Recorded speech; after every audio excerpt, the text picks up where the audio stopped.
single day. I'm gonna make something great. 95,4 KBFM memainkan lagu terbaik di Balikpapan. Seperti biasa, setiap hari Senin akan hadir interaktif Healthy Care bersama Rumah Sakit Pertamina Balikpapan. Dan hari ini sudah hadir di studio KPFM ini ada Mbak Pamela Vanjasari, ahli gizi dari Rumah Sakit Pertamina Balikpapan. Selamat pagi, Assalamualaikum. Waalaikumsalam. Apa kabar? Alhamdulillah luar biasa. Oke, setelah beberapa bulan si baby mau 7 bulan ya? Betul. Oke, sudah mulai MPASI. Sudah MPASI. Sudah susut berapa kilogram kah? Alhamdulillah dari lahiran sudah 7 kilo. Baru 7 kilo sebenarnya. Baru 7 kilo. Naiknya berapa kemarin, Mbak? 17 kilo. Seriusan, lumayan ya. Lumayan naiknya. banyak PR-nya. Oke, jadi nanti kalau misalnya ngobrol-ngobrol tentang susut berat badan itu di balik layar aja. Karena kita hari ini akan ngobrolin tentang pola makan sehat untuk mencegah penularan COVID-19. Nah, nggak cuman Mbak Pamela, di sini juga ada Mas Adit. Apa kabar Mas Adit? Alhamdulillah baik. Weekendnya gimana? Kemana? Di rumah aja. Sama siapa loh? Kok kayak lagu ya? Anak istri sehat ya? Alhamdulillah sehat. Oke, alhamdulillah. Dan hari ini kita akan coba pola makan sehat untuk mencegah penularan COVID-19. Dan alhamdulillahnya lagi itu untuk suspek ya kemarin di RSKD itu semuanya negatif ya. Alhamdulillah. Jadi itu juga doa kita bersama untuk masyarakat Balikpapan dan sekitarnya juga. Dan mudah-mudahan untuk daerah-daerah yang ada yang positif juga semoga cepat pemulihannya lebih cepat lah ya dibandingkan kalau misalnya positif terus ada batuknya gitu tuh was-was juga. Betul. Gitu kan mau kemana-mana itu kayaknya jadi mati langkah gitu ya. Nah ini Mbak Pamela, kalau misalnya kita ngomongin tentang pola makan yang sehat untuk bisa mencegah penularan COVID-19, apa sih sebenarnya yang harus kita perhatikan? Apakah dengan mengonsumsi atau pola kebiasaan kita sehari-hari sudah cukup kah? Atau hanya cukup ditambah dengan masker yang saat sekarang ini sudah banyak kosong di apotek? Atau gimana? Monggo. Ya, jadi kan saat ini memang kepanikan ini udah fenomena yang luar biasa ya, lebih paniknya daripada virusnya gitu ya. Nah, jadi kita ini jangan sampai terlalu panik, terlalu khawatir yang berlebihan. Ya, justru kekhawatiran yang berlebihan itulah yang bisa menurunkan daya tahan tubuh kita. Nah, jadi kita ini kebanyakan ya memborong makanan sembako, contohnya memborong masker, hand sanitizer, sampai bahkan di pasar itu sampai kosong nih. Kan kasihan ya bagi orang-orang yang memang membutuhkan masker ataupun sembako gitu, karena tidak mendapatkan haknya gitu. Nah, jadi kita lupa diri nih jadinya karena kita hanya membentengi diri kita dengan masker saja. Sementara daya tahan tubuh kita sendiri tidak kita jaga. Jadi bagaimana caranya? Tetap dengan mengkonsumsi makanan sesuai dengan gizi seimbang. Oke, makanan sesuai dengan gizi seimbang. Oke. Jadi kalau dulu ya kan kita kenal dengan 4 sehat 5 sempurna, sekarang sesuai gizi seimbang gitu ya. Perlu diketahui bahwa slogan 4 sehat 5 sempurna sudah tidak kita gunakan kembali. Jadi saat ini kita menggunakan adalah slogannya dengan gizi seimbang. Oke. Nah, gizi seimbang itu yang seperti apa nih, Mbak Pamela? Jadi dari pengertiannya dulu ya, gizi seimbang itu adalah susunan makanan sehari-hari yang mengandung zat-zat gizi dalam jenis dan jumlah sesuai dengan kebutuhan tubuh. Terus juga kita juga harus memperhatikan prinsip pengolahannya, terus juga keanekaragaman ataupun variasi makanannya. Terus juga perhatikan juga aktivitas fisik kita. Kebersihan pun juga diperhatikan dan juga berat badannya pun juga harus ideal, baru masuk ke kategori gizi seimbang. Begitu. Oke. Jadi kompleks nih sebenarnya. Mulai dari bahan makanannya, kemudian cara pengolahannya, kehigienisannya, porsinya pasti. Oke. Dan itu juga menyesuaikan dengan bobot atau berat badan kita dan juga aktivitas fisik.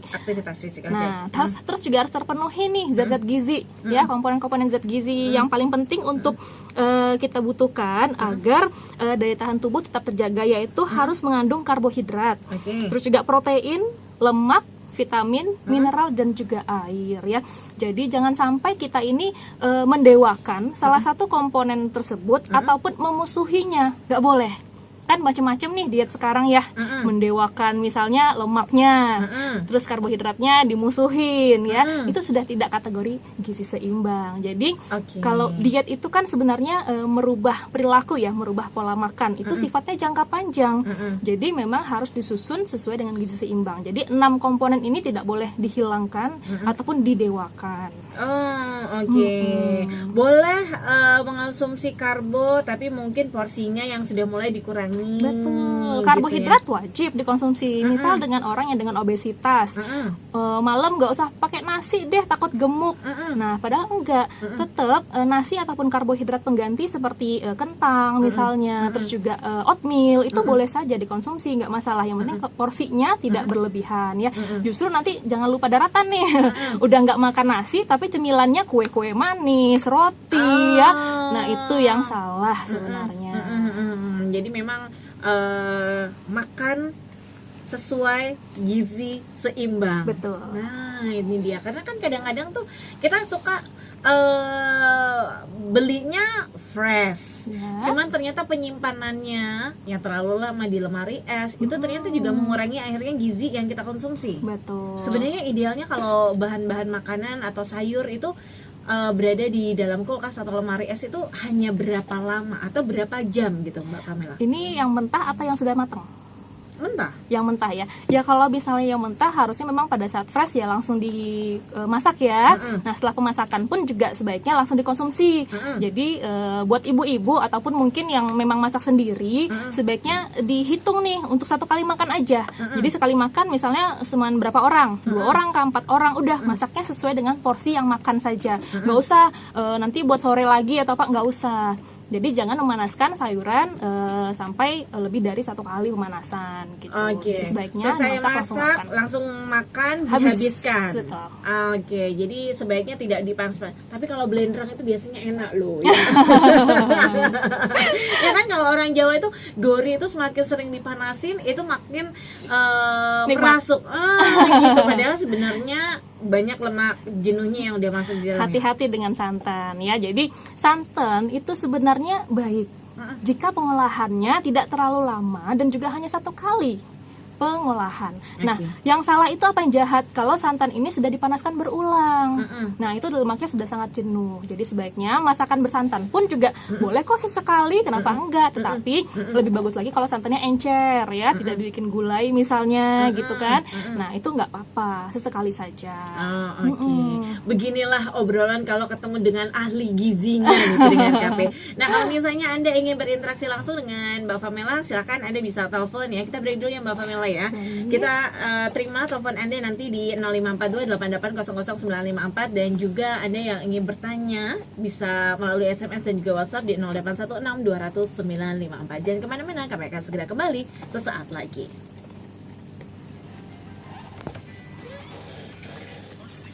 95,4 KBFM memainkan lagu terbaik di Balikpapan. Alhamdulillah kalau di Balikpapan sudah negatif ya, karena memang di beberapa titik di luar Balikpapan sendiri ada yang positif dan saat sekarang ini kondisinya juga sudah terus membaik dan mudah-mudahan kita juga tidak menjadi diri kita itu fobia yang berlebihan juga. Yang terpenting adalah kita bisa melakukan gerakan hidup sehat untuk bisa juga mencegah merebaknya namanya virus COVID-19 ini. Nah, salah satunya hadir di sini adalah Mbak Pamela Vanjasari. Beliau ini adalah ahli gizi di Rumah Sakit Pertamina Balikpapan. Dan untuk Anda yang ingin berinteraksi langsung, silakan bisa telepon di 054288000954 atau kirimkan pertanyaan Anda melalui SMS dan juga WhatsApp di 0816200954. Karena memang beberapa hari belakangan ini kayaknya empon-empon lagi naik daun ya Mbak Pamela ya.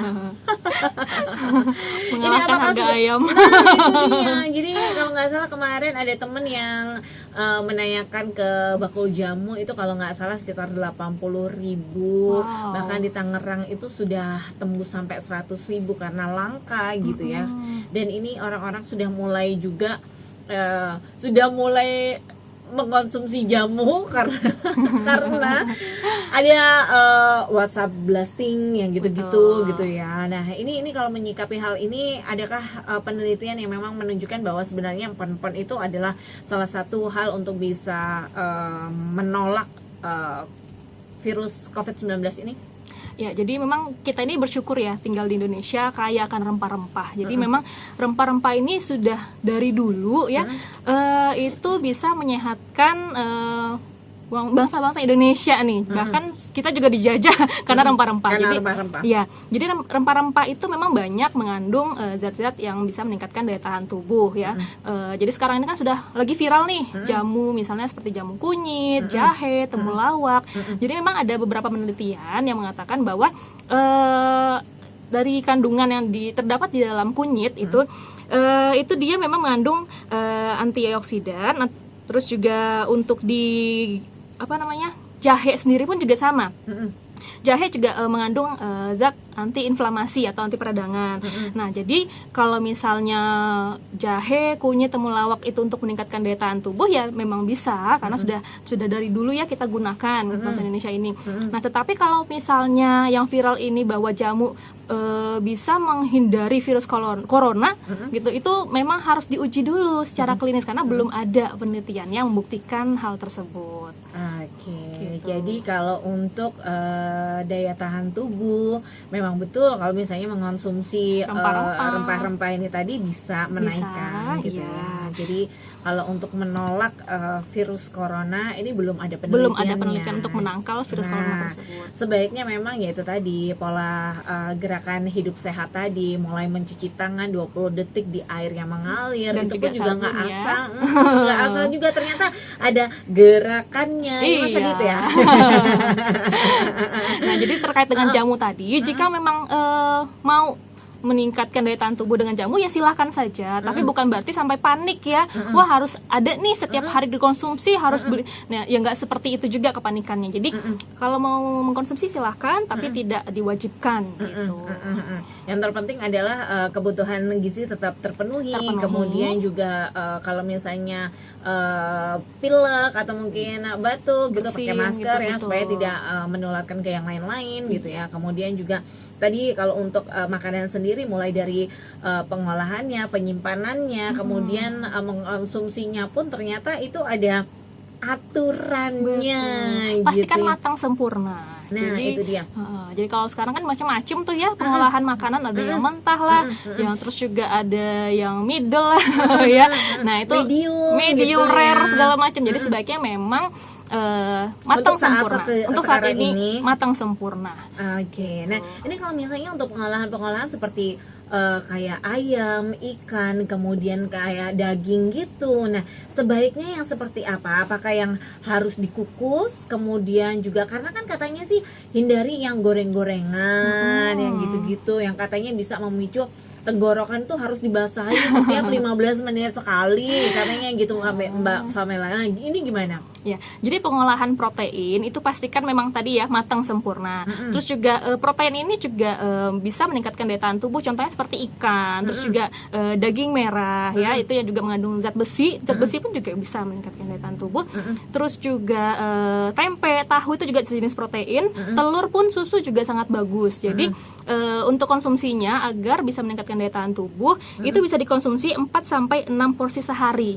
Nah, untuk teknik pengolahan itu juga sangat diperhatikan karena kalau misalnya sudah digoreng, terus juga ditambahkan dengan gula yang berlebihan gitu kan, masakan Indonesia macam-macam tuh, ada yang manis gitu ya. Terus juga bacem nah, ya. itu tambahan gulanya juga sangat banyak. Terus juga diikut sertakan nih lemak jenuh yang terdapat dalam bahan itu sendiri. Contohnya seperti kulit ayam, gaji ya. Nah, itu dia akan menurunkan fungsi dari protein tersebut untuk meningkatkan sistem imun. Jadi sebaiknya pengolahannya dengan direbus, dikukus, terus juga dipanggang, diungkep, nah di-grill juga, tumis juga boleh, silahkan. Yang penting jangan sesekali kalau ketemu yang digoreng silahkan, tetapi penggunaan minyaknya hanya 1 kali penggorengan. Minyaknya pun juga pilih-pilih ya. Sebaiknya gunakan minyak sayur. Jadi kalau misalnya untuk menggoreng itu boleh menggunakan minyak kelapa, boleh saja. Tapi ya jangan sering-sering ya, karena kan memang ya di Indonesia ini kan wisata kulinernya kebanyakan digoreng nih. Ya kalau ketemu sesekali boleh saja. Gitu, nggak Sesekalinya itu sehari sekali. boleh saja. Yang penting jangan berlebihan, karena kita juga ada batasan loh mengkonsumsi lemak itu. Jadi dalam 1 hari kita konsumsi lemak itu maksimal 5 sendok makan. Oh.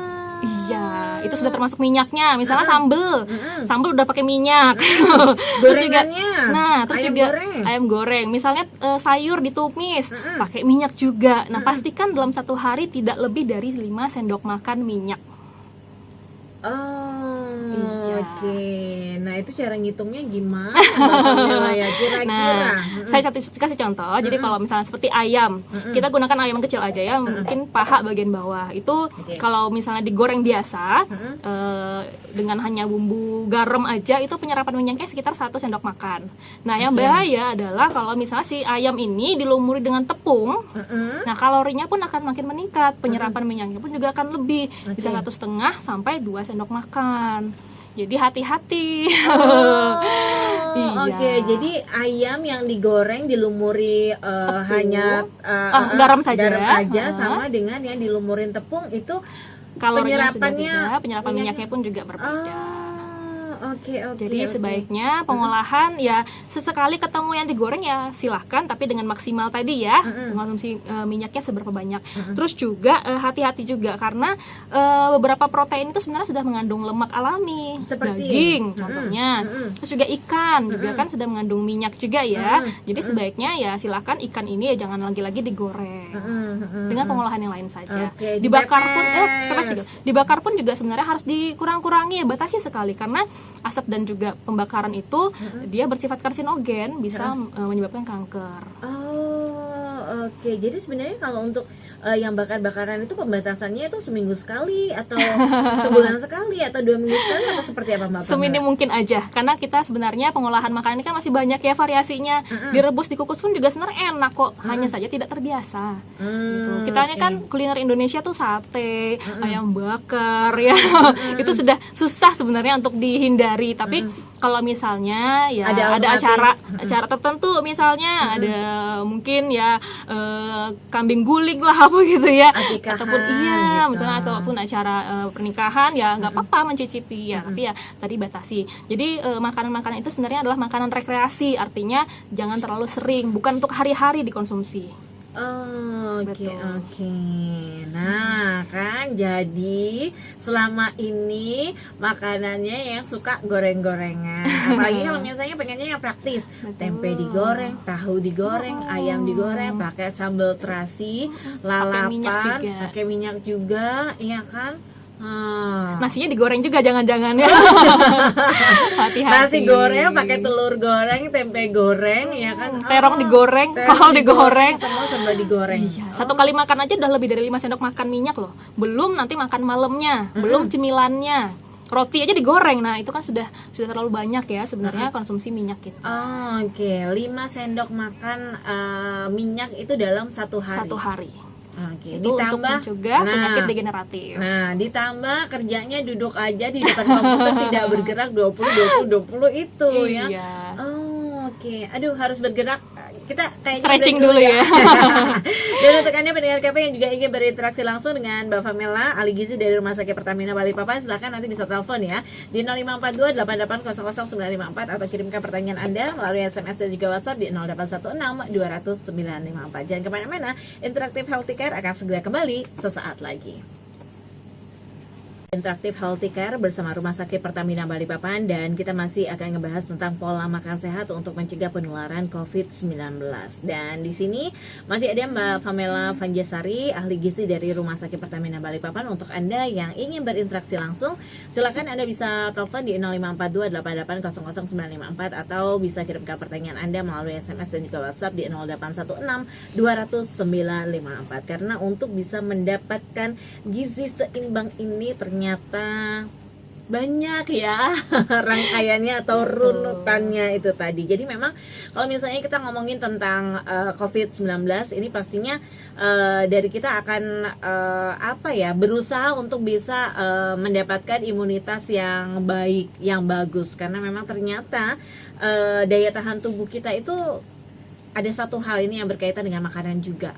Daya tahan tubuh kita itu ternyata berasal dari, atau faktor yang mempengaruhi itu adalah dari mana, Mbak? Dari usus. Nah, dari usus. Jadi berapa persen, Mbak Pamela? 70% kekebalan tubuh kita itu berasal dari usus. Oke, berarti itulah makanya kenapa patut dijaga untuk gizi seimbang yang untuk kita konsumsi gitu ya. Konsumsi makanannya harus sesuai dengan gizi seimbang dan juga baik untuk usus kita, karena usus kita ini kan mengandung mikroflora ya, mikroorganisme baik.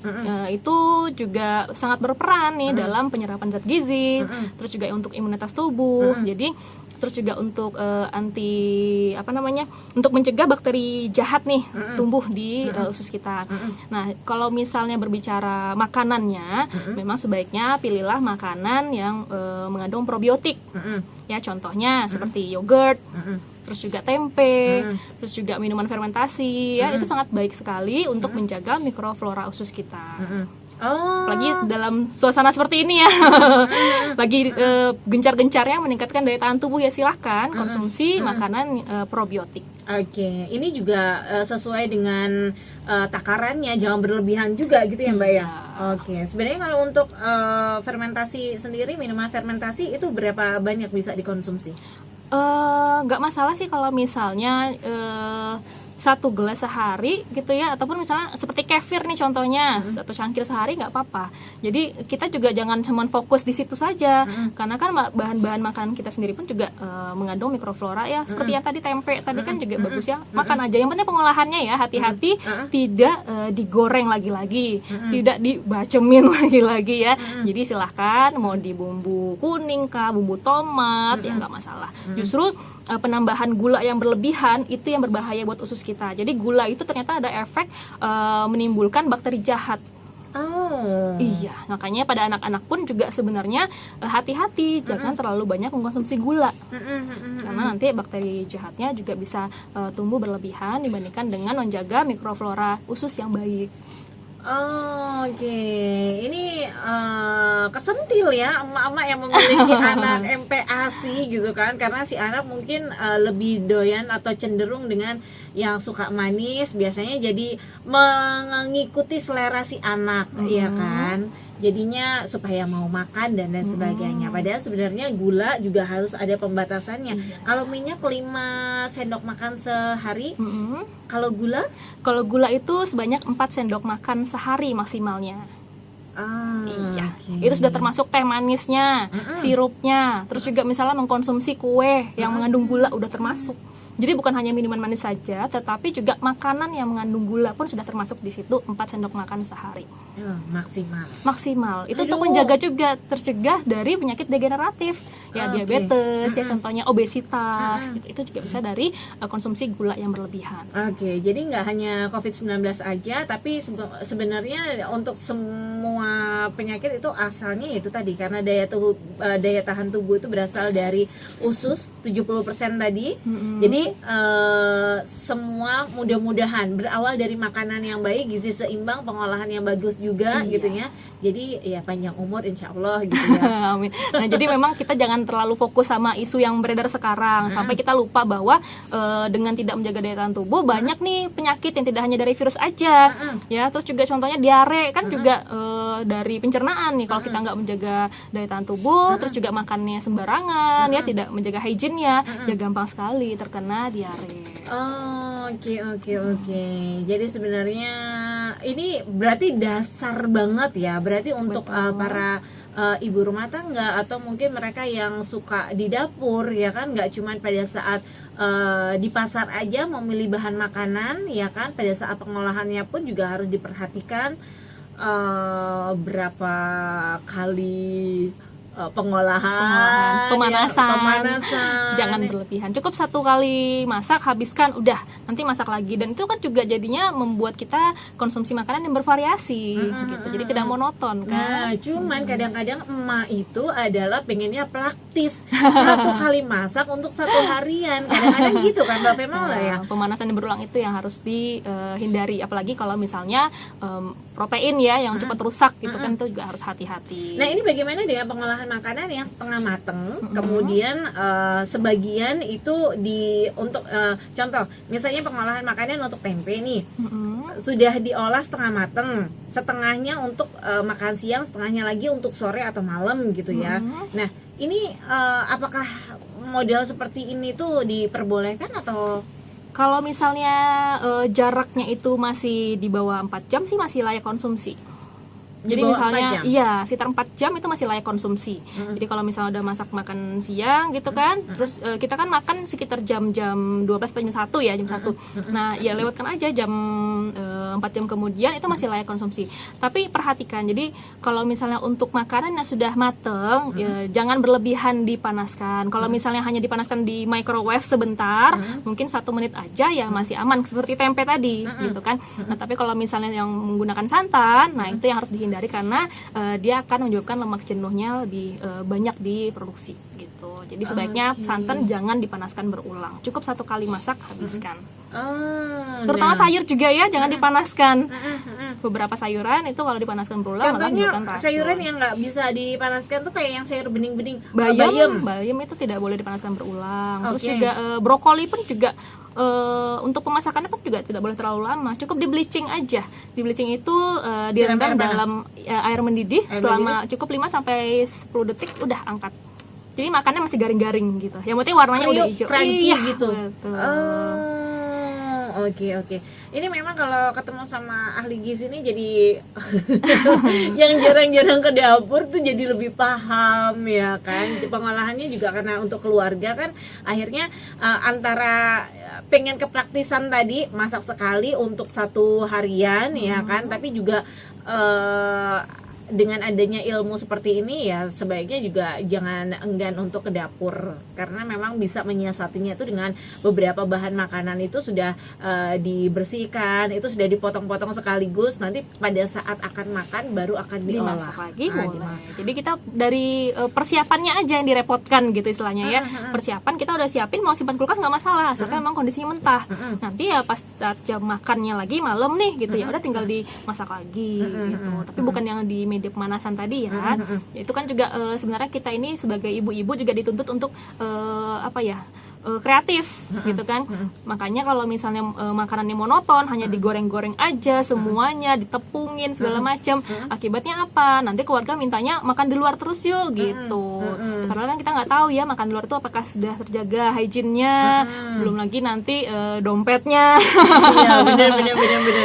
kecukupan gizinya juga takutnya kan berlebihan.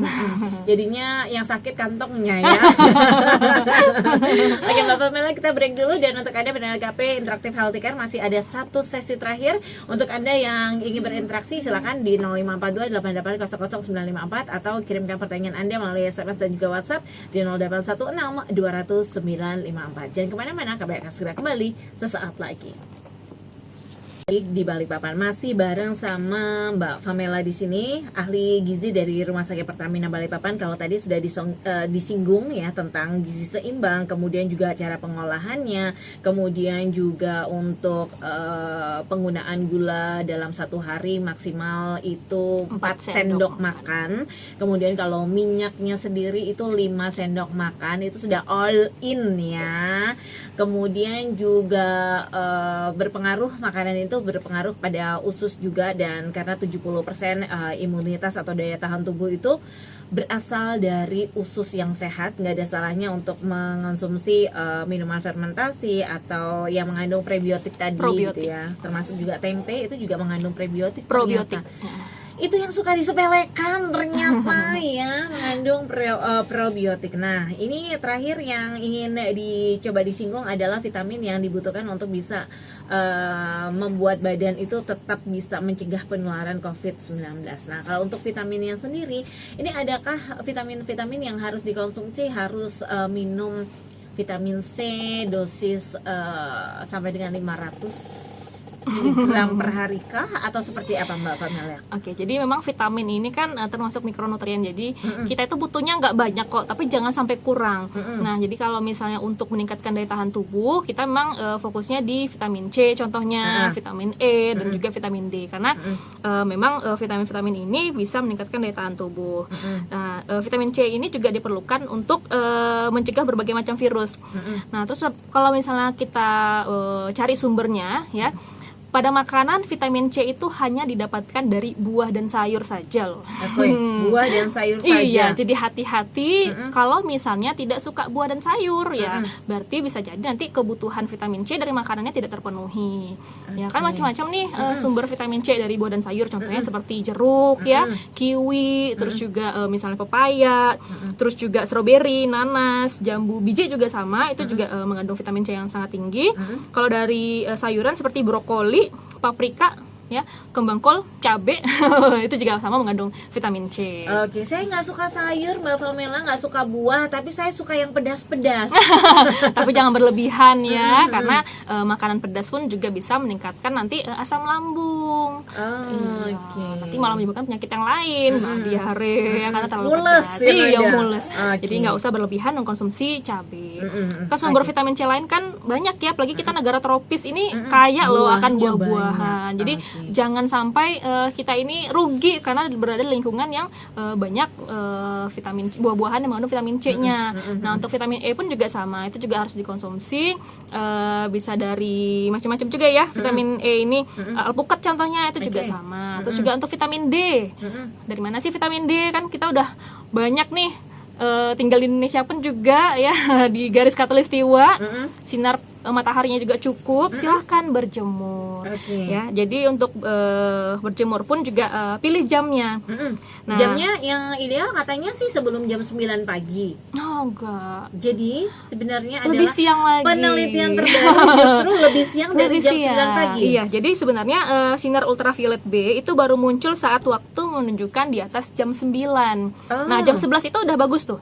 Jam 11 sinar ultraviolet B itu sudah cukup, silahkan berjemur, nggak usah lama-lama, nggak usah sampai gosong. Cukup 5 sampai 15 menit saja. Oke. Ya, dilakukan 3 kali seminggu udah cukup vitamin D-nya. Oh. Jadi juga kuncinya sih gini, semakin siang ya, makin sebentar gitu. Jadi nggak usah terlalu lama. Jadi takutnya nih gosong segala macam, ya udah kita nggak maksa. Maksudnya rekomendasi kita sih nggak memaksakan harus lama-lama kok. Tapi pada saat pukul 11 itu sinar 5 sampai 15 menit saja, 3 kali seminggu 3 aja. kali seminggu Berarti udah kalau cukup. misalnya sebelum jam 11 berarti durasinya bisa lebih panjang dari 15 menit. Bisa 15 menit aja kok kita rekomendasikan. Pokoknya di atas jam 9 silahkan sekitar 15 menit. Oke, jam 9 sampai jam 11-an gitu ya. Iya, 15 pada saat menit. jam 11 bisa 5 menit saja sudah cukup. Oke. Kan kadang-kadang bisa boleh dirapel nggak sih Mbak Famela kalau misalnya nih Senin sampai Sabtu tuh nggak sempatnya Minggu gitu kan, setengah jam atau 45 menit boleh? Kalau selalu ada excuse ya nggak terjalankan ya. Iya. Jadi sebenarnya disempat-sempatkan gitu. Jadi Oke. yang tahu kebutuhan kita kan kita sendiri nih gitu. Kalau misalnya kita pengen sehat ya lakukan sesuatu untuk tubuh kita. Jadi jangan sampai ditunda-tunda. Gitu. Oke. Olahraga pun juga sama. Kita pengen sehat, cuman diet aja nggak olahraga ya nanti nggak fit tubuh kita. Jadi tetap paksakan, usahakan untuk aktivitas fisik ya 3 sampai 5 kali seminggu. Nggak usah lama-lama juga, durasinya 30 sampai 60 menit aja. Oke, yang penting terpenuhi kuotanya 150 menit dalam 1 minggu itu ya. Oke, jadi vitamin yang dibutuhkan itu kira-kira yang harus terpenuhi itu vitamin C, E, dan juga D. Iya. Tapi bukan berarti vitamin yang lain tidak tidak bagus ya. Tetap kita harus konsumsi vitamin A juga ya, seperti Gizi itu kan. seimbang tadi, Iya. ya, balik lagi ke Karena situ kan ya. mikronutrien ini kan kita nggak butuhnya banyak-banyak kok. Kita butuhnya dikit tapi jangan sampai kurang. Oke, nggak banyak tapi jangan sampai kurang. Iya. Nah, itu yang harus digaris bawahi. Nah, Iya. sebelum ditutup mungkin dari Mbak Famela ada hal yang ingin disampaikan terkait tema kita hari ini, pola makan sehat untuk mencegah penularan COVID-19. Iya, jadi ini secara umum aja ya. Jadi musuh terbesar kita saat ini bukanlah virus corona itu sendiri, tetapi justru rasa cemas, panik, dan ketakutan yang berlebihan itu yang harus kita hindari. Jadi yakin aja pada fakta dan informasi dari sumber resmi. Terus juga serta tingkatkan daya tahan tubuh dengan tetap berpikir positif dan mengkonsumsi makanan bergizi seimbang. Oke, jadi jangan asal nge-share Yes. aja ya, belum tentu itu kebenarannya itu sudah teruji atau belum, kita nggak tahu ya kan. Jadi pastikan hanya dari sumber-sumber yang terpercaya saja gitu. Kalau sudah seperti ini, mudah-mudahan lah ya daya tahan tubuh itu tetap bisa stabil, ditambah juga gizi seimbang tadi, pemenuhan vitamin juga terpenuhi ya kan, tetap bisa fit beraktivitas walaupun di setiap hari Senin ini kayaknya padat banget ya. Hektik ya. Hektik banget.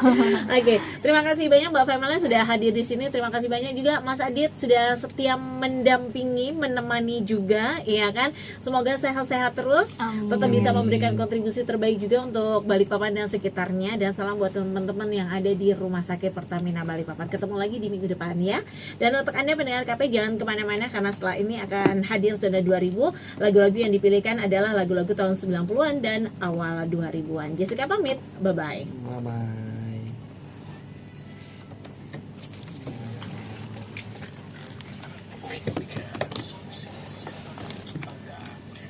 Makanya kita kalau konsultasi Mbak itu nggak bisa 15 menit, sejam. Kalau konsultasi gizi tuh nggak bisa, Karena pasti akan merembet.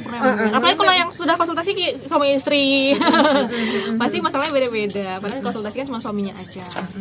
Karena kita kan diet itu kan merubah pola hidup kan, jadi karena kebiasaan yang salah makanya timbul penyakit. betul. Jadi makanan itu sepele, tapi kalau salah makan ya udah macam-macam deh penyakit degeneratif. Mbak itu boleh buat saya aja kak? Ini boleh aja kok Mbak, tapi acak-acakan ya. Nggak apa-apa. Contekannya nanti aku kirim ya, kayaknya sudah ada deh nomornya Mbak Famela ke aku, di aku ya. Apa itu Mbak? Nomor telepon. Ada kayak ini. WA ya. Mas Bukmannya kemana?